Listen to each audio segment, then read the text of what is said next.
अनुपमा झा। चीन से जारी संकट के बीच नेपाल भी अब भारत की परेशानियां बढ़ा रहा है। पड़ोसी देश नेपाल की वजह से बिहार के बड़े हिस्से में बाढ़ का खतरा मंडराने लगा है। दरअसल नेपाल की तरफ से पूर्वी चंपारण के ढाका अनुमंडल में लाल बकैया नदी पर बन रहे तटबंध की मरम्मत का काम रोक दिया गया और इसे लेकर अब जिला प्रशासन ने केंद्र को एक पत्र लिखा, तो वहीं इसे लेकर बिहार में सियासी तलवारें भी लगातार खिंच गई हैं। देखिए हमारी खास रिपोर्ट। भारत नेपाल बॉर्डर पर मोतिहारी के डाका प्रखंड क्षेत्र से होकर गुजरने वाली लाल बकैया नदी के गुआबरी बांध पर चल रहे मरम्मत के काम को नेपाल की ओर से रोक दिया गया, जिसकी वजह से बिहार के बड़े हिस्से में बाढ़ का खतरा पैदा हो गया। पिछले साल इसी रास्ते आई बाढ़ ने पूर्वी चंपारण के कई प्रखंड में तबाही मचाई थी। लिहाजा इस साल बाढ़ से निपटने के लिए गुआबरी बांध पर मरम्मत का काम चल रहा था, लेकिन नेपाल ने काम पर ये कहकर रोक लगा दी कि बांध का करीब 500 मीटर का क्षेत्र, जो पिलर संख्या 346/5 से 346/7 के बीच का है, नो मेंस लैंड क्षेत्र का है। लेकिन नेपाल ने इसे अपनी जमीन बताते हुए बांध के काम को रोक दिया। मामले को सुलझाने के लिए जिला प्रशासन की ओर से नेपाल के अधिकारियों के साथ बैठक की गई। प्रशासन का ये कहना है कि ये जो कुछ वर्क हो रहा है वो नो मेंस लैंड में प्रति चल रहा है। इसी के अंदर जिला पदाधिकारी पूर्वी चंपारण के द्वारा रिक्वेस्ट किया गया है देहरादून राष्ट्रीय सर्वे संस्थान और उनके जो काउंटर पार्ट हैं सर्वेयर, दोनों रहेंगे इंडिया और नेपाल के, और जो भी कंफ्यूजन है उसको दूर कर दिया जाएगा। इससे पहले जब भी नेपाल बांध की मरम्मती के काम में अड़ंगा लगाता था, तब भारत और नेपाली अधिकारी मिल बैठे मामले को सुलझा लेते थे, लेकिन इस साल ऐसा नहीं हुआ। इस दौरान नेपाल के बंझरा गांव के ग्रामीणों ने भारत के एसएसबी के साथ बदसलूकी की, जिसे लेकर पूर्वी चंपारण के बलुआ गुआबरी के ग्रामीणों में नाराजगी और खौफ है। हर कुछ जो है ना इसमें खराबी कर रहा है नेपाल। बॉर्डर को रोक दे रहा है, नहीं बांधने देंगे, बांध को नहीं बांधने देंगे, टूटे चाहे कुछ हो, को लाठी फराठा सब लेके मार करने आता है। काम में क्यों जो है ना किया जा रहा है ये मुझे समझ में नहीं आ रही, क्योंकि बचपन से अब तक मैंने जो देखा कभी भी यहाँ किसी तरह का कोई तनाव नहीं रहा। आपस में एक दूसरे के साथ मिलकर सौहार्द वातावरण में लोग जिंदगी गुजारते रहे। लेकिन आज ये स्थिति देखकर मैं खुद जो है ना आश्चर्यजनित हूँ। वहीं बिहार के जल संसाधन मंत्री संजय झा ने भी नेपाल की ओर से बांध के काम पर रोक लगाए जाने पर चिंता जताई। संजय झा के मुताबिक ऐसा पहली बार हुआ। उन्होंने कहा कि बिहार सरकार की ओर से केंद्र सरकार को इसकी जानकारी दी जा रही है। जो लोकल हमारे इंजीनियर हैं और जो डीएम है बेतिया के, मधुबनी के, वो लोग बात कर रहे हैं और मैं अभी भारत सरकार का जो विदेश मंत्रालय है उनको भी मैं अभी पत्र लिख रहा हूं, जो अभी इमीडिएटली जाएगा, सारा स्थिति बताते हुए कि ये सब पॉइंट ऐसा है कि अगर ये नहीं एक्सेस हुआ तो बिहार का तो मेजर पार्ट फ्लड में डूब जाएगा। इसी बीच विपक्ष ने इस मामले को लेकर नीतीश सरकार पर हमला बोला। आरजेडी नेता तेजस्वी यादव ने कहा कि बिहार सरकार अपनी नाकामी छुपाने के लिए नेपाल पर आरोप लगा रही है। नेपाल से तो बिहार का बहुत ही पुराना रिश्ता है, हम बार बार कहते रहे रोटी और बेटी का रिश्ता है।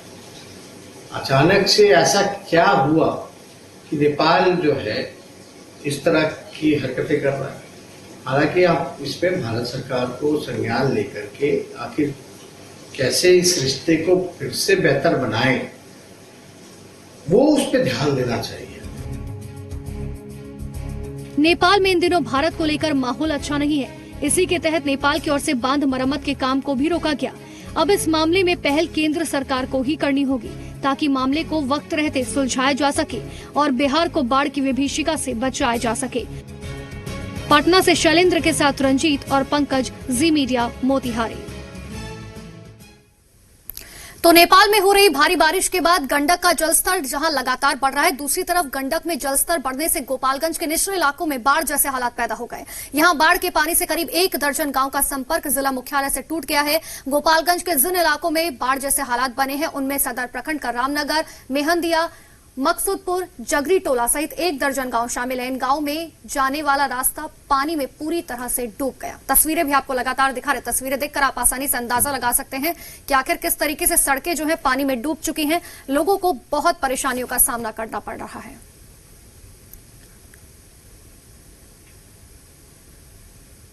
जगरी टोला, कटघरवा, खाप मकसूदपुर और क्या आटोली, मेहदिया, पतहरा, ऐसे सारे गांव हैं सब। तो क्या क्या दिक्कत हो रही है आप लोगों को? हर इस समय कोई सुविधा नहीं है, सरकार से उपलब्ध नहीं कराया गया है। और क्या नाम की जो हम लोग का एक जो पुराना नाव प्राइवेट है वही चल रहा है, उसी से हम लोग आ रहे हैं, नहीं तो पानी हिल कर आना जाना पड़ता है।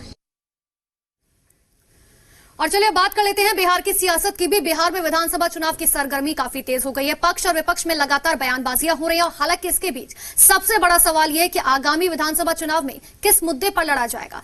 दोनों ही पक्षों की तरफ से मिल रहे संकेतों को समझा जाए तो चुनावी जंग 15 साल बनाम 15 साल के मुद्दे पर हो सकती है। देखिए, गर्म होने लगा बिहार में चुनावी माहौल। संग्राम के मुद्दों को लेकर छिड़ा घमासान।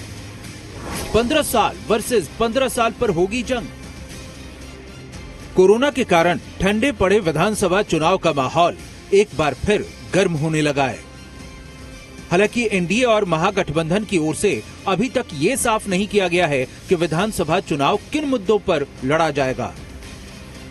कयासों के बीच अब ये कहा जा रहा है कि एनडीए जहां चुनाव को नीतीशवाद बनाम लालूवाद के मुद्दे पर लड़ना चाहती है, वहीं महागठबंधन चुनावी जंग में नीतीशवाद बनाम जनवाद के मुद्दे के साथ उतरना चाहती है।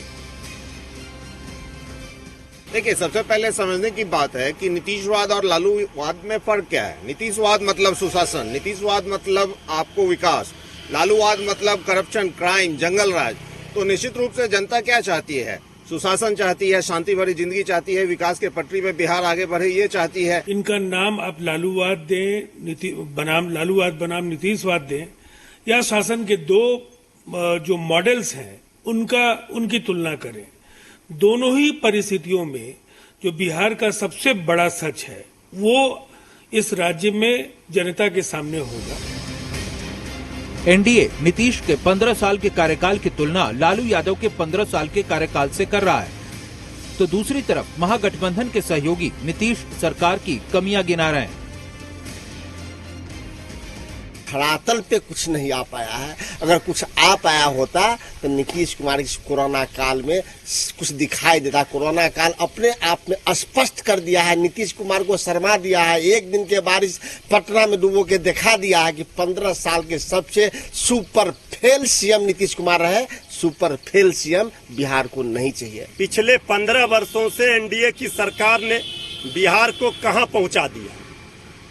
हम लोगों के 15 वर्षों के ऊपर आरोप लगाते हैं, अब तो अपना हिसाब दीजिए ना। आज श्रमिक भाई क्यों नहीं रहना चाह रहे हैं? इसलिए नहीं रहना चाह रहे हैं कि सरकार ने, देख लीजिए, वो पत्र निकाल करके कह दिया कि हम इनको रोजगार नहीं देंगे। बिहार के सियासी गलियारों से निकलकर आ रहे बयानों से साफ हो गया है कि इस बार विधानसभा की जंग में जनता की बुनियादी समस्याएं नहीं, बल्कि नीतीश के 15 साल बनाम लालू के 15 साल पर तलवारें खींचेंगी। ब्यूरो रिपोर्ट, जी मीडिया। वैसे तो बिहार की सियासत हमेशा से काफी दिलचस्प रही और चुनाव के दिनों में इसके पल पल बदलते मिजाज से हर कोई हैरान रह जाता है। अब जीतन राम मांझी को ही ले लीजिए, जो एक बार फिर से महागठबंधन छोड़ने के संकेत दे रहे हैं, तो एनडीए उनका स्वागत करने को तैयार दिखाई दे रही है। और इन सब के बीच आरजेडी कुछ और ही राग अलाप रही है। क्या कुछ चल रहा है, देखिए। बिहार में विधानसभा चुनाव बहुत करीब है और अभी तक महागठबंधन में सिर्फ फुटअव्वल ही चल रही है।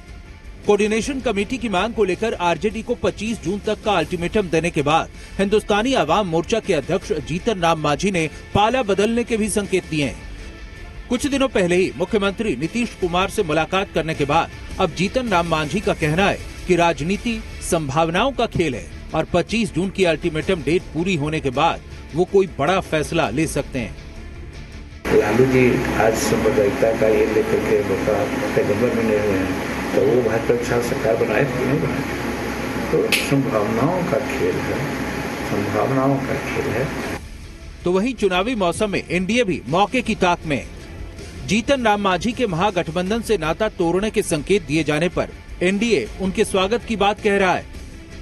जीतन राम मांझी जी ने कहा है कि जीतन राम मांझी जी बड़े नेता हैं, उप मुख्यमंत्री रह चुके हैं, प्रदेश के दलितों के एक बड़े नेता हैं। निश्चित रूप से जीतन राम मांझी जी भी अगर गठबंधन में आना चाहेंगे नीतीश जी के साथ, तो उनका स्वागत हम लोग करेंगे सब लोग। जीतन राम मांझी ही नहीं बल्कि आरजेडी के अन्य सहयोगी दल भी महागठबंधन की एकजुटता पर सवाल उठा रहे हैं। इधर जीतन राम मांझी और एनडीए के बीच पक रही सियासी खिचड़ी से अलग आरजेडी का दावा है कि महागठबंधन में सीएम का चेहरा सिर्फ तेजस्वी यादव ही होंगे और विपक्ष की एकता को मजबूत करते हुए सभी को तेजस्वी यादव के नेतृत्व में काम करने की जरूरत है। महागठबंधन में ऑल इज वेल नहीं है, यह कहने मुझे कोई हिचकिचाहट नहीं हो रही है और अब वक्त आ गया है कि हम सब लोग मिल बैठ के ऑल इज वेल कर दें। ये समय की मांग है और मैं ऐसा कह सकता हूं कि हम सब लोगों की कोशिश भी है कि महागठबंधन में जल्द से जल्द ऑल इज वेल हो जाए। ए टू जेड के सारे समाज के लोग एक बार आशा भरे निगाहों से हमारे तेजस्वी यादव जी की तरफ देख रही है। मुझे लगता है कि इस बार तेजस्वी यादव जी के सिवाय लगता है खासकर आरजेडी के जितने भी कार्यकर्ता हैं, जितना भी समाज है, ये रूप छोड़कर दूसरे रूप पर कोई विश्वास करने के आज के डेट में तैयार नहीं है। ये तो अब तक साफ हो चुका है कि महागठबंधन में सब कुछ ठीक नहीं है और सबसे बड़े घटक दल होने के नाते आरजेडी को इसकी एकजुटता को बनाए रखने के लिए जल्द कदम उठाने की जरूरत है। लेकिन आरजेडी के रवैये से ऐसा लगता नहीं कि वो किसी के भी दबाव में आने वाली है। सासाराम से अमरजीत के साथ शैलेंद्र, जी मीडिया, पटना। तो मांझी किसकी नाव पर सवार होंगे ये बताना तो फिलहाल मुश्किल है, लेकिन मांझी से लगातार मिल रही धमकी ने आरजेडी को सोचने पर जरूर मजबूर कर दिया। तेजस्वी यादव ने आज पार्टी के अनुसूचित जाति और जनजाति के पदाधिकारी, नेता और विधायकों के साथ एक बैठक की। बैठक में सभी नेताओं ने अलग अलग समस्याओं पर तेजस्वी के साथ एक विचार विमर्श किया।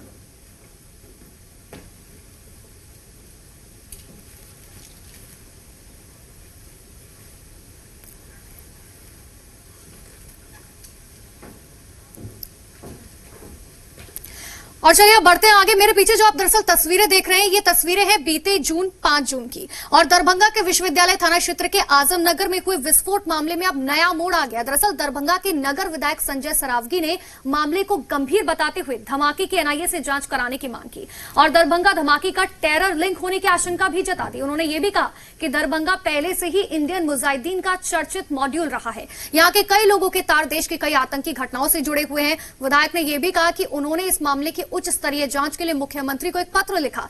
इस मामले की जांच एनआईए या फिर इससे बड़ी किसी एजेंसी से कराई जानी चाहिए। आपको ये बता दें कि 5 जून को देर शाम एक मकान में जोरदार धमाका हुआ था, जिससे उस पक्के मकान सहित आसपास के आधे दर्जन से अधिक घरों में क्षति पहुंची थी। 3 लोग घायल हुए थे। इस मामले में 4 को पुलिस गिरफ्तार कर जेल भेज चुकी है। हालांकि दूसरी तरफ जांच के लिए पहुंचे एसएसपी बाबू राम ने बारीकी से उस मकान का मुआयना किया जिसमें यह विस्फोट हुआ था। साथ ही आसपास के क्षतिग्रस्त मकानों को भी देखा। एसएसपी ने कहा कि आरोपी जांच में पुलिस को सहयोग नहीं कर रहे और अगर जरूरत पड़ी तो दोबारा रिमांड पर लेकर उनसे पूछताछ की जाएगी। और देखिए 2 तस्वीरों के जरिए आपको सिलसिलेवार तरीके से समझा रहे कि आखिर ये घटना जो है क्या कुछ हुई थी। सबसे पहले दूसरी तस्वीर पर नजर डालिए। ये तस्वीर जो है 5 जून की है, जिसमें एक घर में अचानक ब्लास्ट हुआ था। हालांकि अब लोग कह रहे हैं और तमाम राजनेता भी कह रहे हैं कि इसमें कुछ आतंकी कनेक्शन हो सकता है। और दूसरी तस्वीर आपको दिखा रहे हैं क्षतिग्रस्त मकान जो है, जहां पर एसएसपी जो है वो पहुंचे थे, मौके पर मुआयना उन्होंने किया और साथ ही पूरे मामले पर बारीकी से नजर खुद एसएसपी ने बनाई हुई है। अब इस पूरे मामले की ये जांच पड़ताल की जा रही है, क्या सच में इसमें कोई टेरर लिंक है या फिर वजह कुछ और थी।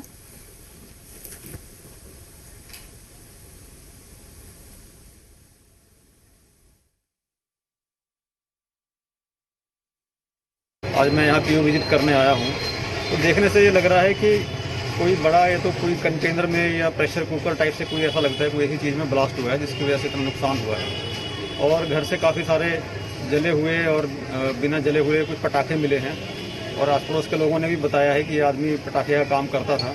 घर से कुछ बारूद जैसा पदार्थ भी बरामद हुआ था। हालांकि इनको रिमांड पे लिया गया था, लेकिन रिमांड पे भी ये कुछ पूछताछ में सहयोग नहीं किए और अभी हम लोग दोबारा पड़ोसियों से जानकारी लेंगे यहाँ आसपास। ज़्यादा विस्फोटक और इतना बड़ा ब्लास्ट, बहुत बड़ा ब्लास्ट है। हम लोग लगातार कह रहे हैं, मैंने मुख्यमंत्री जी को भी पत्र लिखा है कि दरभंगा मॉड्यूल पहले से फेमस रहा है। बहुत सारे आतंकवादी गतिविधियों में भी यहाँ के लोगों को दूसरे राज्यों में संलिप्तता पाई गई। सभी स्तर पर जांच होनी चाहिए। और अब एक ऐसी खबर जो आपको हैरत में डाल देगी। दरअसल सुपौल में एक युवक को प्यार करना काफी महंगा पड़ गया। प्रेमिका के 2 भाइयों ने युवक को मौत के घाट उतार दिया और शव को एक तालाब में ठिकाने लगा दिया। हालांकि आरोपी ये भूल गए कि चाहे वो लाख कोशिश कर ले, क्राइम कभी नहीं छिपता। हम आपको पीछे तस्वीरें भी दिखा रहे हैं। देखिए सबसे पहले सिलसिलेवार तरीके से आपको ग्राफिक्स के जरिए समझा रहे हैं कि आखिर क्या कुछ मामला है। देखिए प्रेमिका के 2 भाइयों ने शख्स को जो है मौत के घाट उतार दिया। पूरा मामला प्रेम प्रसंग का बताया जा रहा है। दास्ता राघोपुर थाना इलाके की और इस मामले का खुलासा फोन कॉल से हुआ है, जो तस्वीर हम आपको दिखा भी रहे हैं। और देखिए, पुलिस ने प्रेमिका और उसके माता पिता को गिरफ्तार कर लिया है, क्योंकि इस पूरे मामले में कहा जा रहा है कि प्रेमिका और उसके माता पिता भी जो है सम्मिलित थे। साथ ही जिन शख्स ने इस पूरी वारदात को अंजाम दिया है, उस शख्स के माता पिता से भी अब पूछताछ की जा रही है। प्रेमिका ने ही शनिवार रात फोन कर प्रेमी को अपने घर बुलाया था। उसके 2 भाइयों ने दोनों को साथ देख लिया और फिर क्या था, प्रेमी की जमकर पिटाई की गई, हत्या कर उसके शव को ठिकाने लगा दिया गया। पीड़ित परिवार की शिकायत पर पुलिस अब एक्शन में आई और जब प्रेमिका और उसके घर वालों से सख्ती से पूछताछ की गई तो इस गुनाह की हर परत खुलती हुई नजर आई। पुलिस ने गांव के ही तालाब से युवक का शव बरामद किया, प्रेमिका और उसके माता पिता को गिरफ्तार किया। पुलिस अब दोनों आरोपी भाइयों की भी तलाश कर रही है, जो अब तक फरार है। उसका भाई उसको कब्जे में लेता है और दूसरे भाई के साथ में पूरे परिवार से मिलकर के उसका जान ले लेता है और उसको डंप कर देता है। तो पुलिस को उसके ड्राइवर की सूचना मिलती है तो पुलिस अनुसंधान करने के बाद इस निर्णय पर पहुंचती है कि घटना इन्हीं लोगों ने किया है। 3 गिरफ्तारियां हुई हैं और उसके निसंदेही पर डेड बॉडी को रिकवर किया गया। और चलिए अब बढ़ते हैं आगे, बात कर लेते हैं राजधानी पटना की। आज पटना में मुख्यमंत्री नीतीश कुमार के आवास के बाहर अजीब स्थिति पैदा हो गई। आरा का एक परिवार इंसाफ की गुहार लगाने सीएम आवास के बाहर पहुंच गया। हालांकि सुरक्षा में तैनात पुलिसकर्मियों ने पुलिस को बुलाकर उन्हें थाने भेज दिया ताकि उनकी मदद हो सके। दरअसल आरा के रहने वाले मनोज गुप्ता के आरोप है कि IGIMS अस्पताल के ट्रॉली मैन की वजह से उनकी 17 साल की बेटी की जान चली गई। पीड़ित परिवार का कहना है कि अगर ट्रॉली मैन ने सही समय पर ऑक्सीजन लगा दिया होता तो बच्ची की मौत नहीं होती। भर्ती करने के बाद मेरी लड़की 2 बजे तक मैं भोजन करा के कल मैं गया हूँ यहाँ से आरा में मैं पहुँचा 7 बजे। ये लोगों हमको ये रोता हुआ मिला, मैं वहाँ से दौड़ा हुआ इसी गाड़ी से आया, समझे। वो मर गई ऑक्सीजन के लापरवाही के कारण से।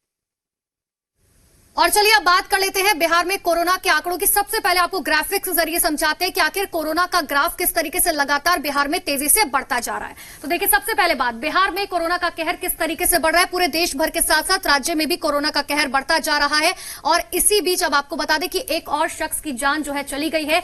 आज कुल मिलाकर बिहार में 228 नए मामले सामने, यानी कि लगातार तादाद जो है बढ़ती ही जा रही है। संक्रमितों की कुल संख्या पहुंच चुकी है 7,893 तक। आपको यह भी बता दें इसी बीच कि आज एक शख्स की मौत हो गई है जो पटना के एम्स में इलाज करा रहा था।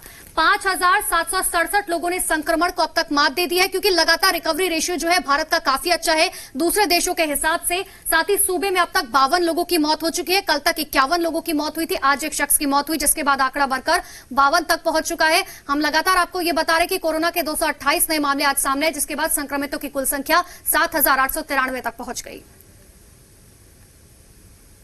10 साल से छोटे बच्चे हैं, प्रेग्नेंट वीमेन हैं और जो अन्य बीमारियों से ग्रसित लोग हैं, उनकी सुरक्षा पर अब विशेष ध्यान देने के लिए निर्देश दिया गया है। जो हमारे लोग बाहर थे और विशेष रूप से ऐसे क्षेत्रों से आए हैं जहां संक्रमण का स्तर बहुत ज़्यादा था, तो ऐसे एरियाज़ में जहां पर ऐसे ज़्यादा लोग आए हैं, उस क्षेत्र की विशेष स्क्रीनिंग कराने की ज़रूरत है।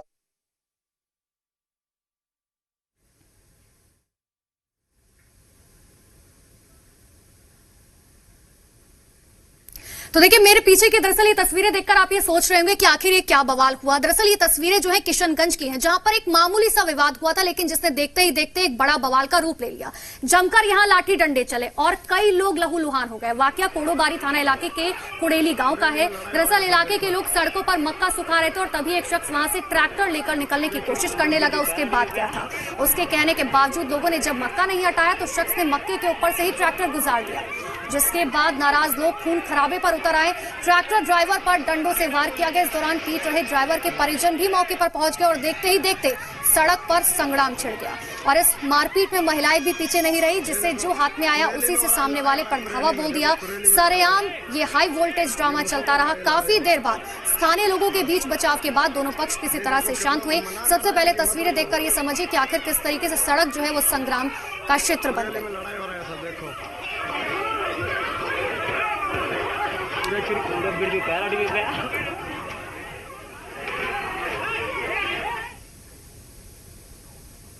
और चलिए अब आपको एक और तस्वीर दिखाते हैं। दरअसल ये तस्वीर जो है किशनगंज के बाद हम आपको तस्वीर दिखा रहे हैं पटना की, जहां नगर निगम की टीम पर हमला कर दिया गया। वही नगर निगम जो हमारी तमाम चीजों के लिए हमारे साथ खड़ी होती है, लेकिन इस दौरान नगर निगम के कर्मचारियों को दौड़ाकर पीटा गया। दरअसल निगम की टीम पुनाईचक सब्जी मंडी के पास लावारिस पशुओं को पकड़ने के लिए गई थी, तभी कुछ लोग हिंसक हो गए और निगम कर्मियों पर हमला बोल दिया। वजह क्या कुछ रही साफ नहीं हो पाई, लेकिन निगम की गाड़ी में जमकर तोड़फोड़ की गई, जो हम आपको तस्वीरें लगातार टेलीविजन स्क्रीन पर दिखा भी रहे हैं। और साथ ही उनके कब्जे में मौजूद सभी आवारा पशुओं को छुड़ा कर ले गए।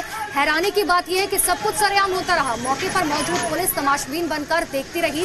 तस्वीरें देखकर आप अंदाजा लगा सकते हैं कि आखिर पुलिस किस तरीके से मूक दर्शक बनी हुई है। लगातार वहां पर मारपीट चलती रही।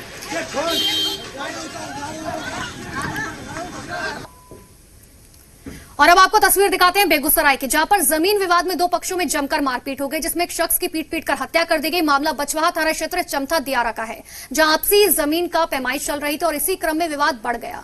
दूसरे पक्षों के लोगों ने लाठी डंडे से विंदेश्वर राय पर हमला कर दिया, जिसका इलाज के लिए जान के दौरान उसकी मौत हो गई और दो लोगों का इलाज बछवाड़ा पीएचसी में चल रहा है। घटना के बाद मौके पर तेघरा डीएसपी पहुंचे, मामले की छानबीन शुरू की गई।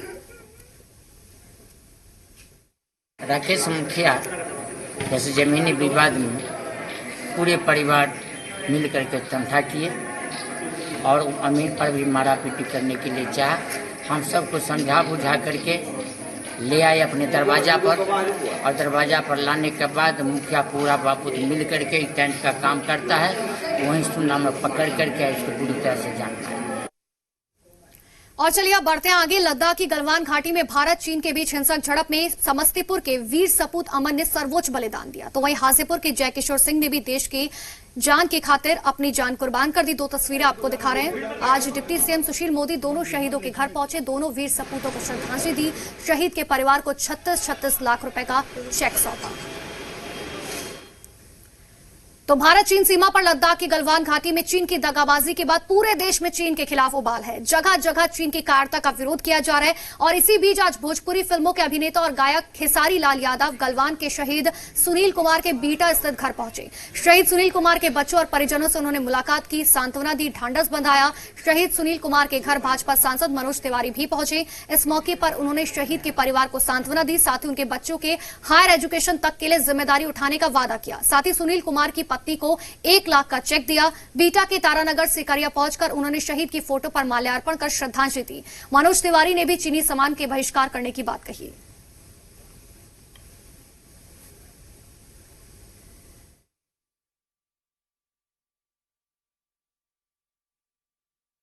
देखिए, उस देश के लाल के लिए मैं जितना भी कहूं शायद शब्द कम पड़ेगा, क्योंकि जिसके सुरक्षा में पूरा हिंदुस्तान रहता है, वो मुझे लगता है कि इस धरती का सबसे बड़ा आदमी थे और वो आज भी हमारे मन में है, हमारे दिल में है। और ये जब तक धरती रहेगी शायद उनके शहादत को हम नहीं भूल पाएंगे, क्योंकि उनका शहादत हमारे वजह से हुआ है, हमारी रक्षा करते हुए हुआ है। और इसी के साथ खबर बिहार में इतना ही। छोटा सा ब्रेक के बाद देखिए खबर झारखंड।